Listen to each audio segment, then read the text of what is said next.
ZZ2C square tile print tutorial. Measure the width and height of the ceramics to be printed for aligning the position precisely.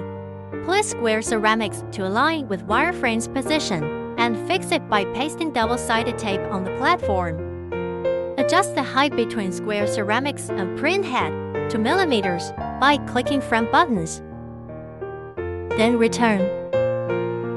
Open Photoshop. Create a new canvas same as square ceramics' dimension. Set resolution at 300 dpi and base color is transparent. Drag the picture to be printed into canvas. Adjust it to the desired position and click Enter to confirm. Save it as TIFF format and store it on desktop. Open printing software and import saved picture. Click Print when you make sure everything is OK.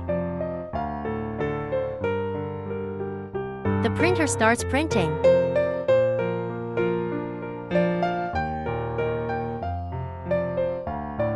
Print finished. Check the print effect.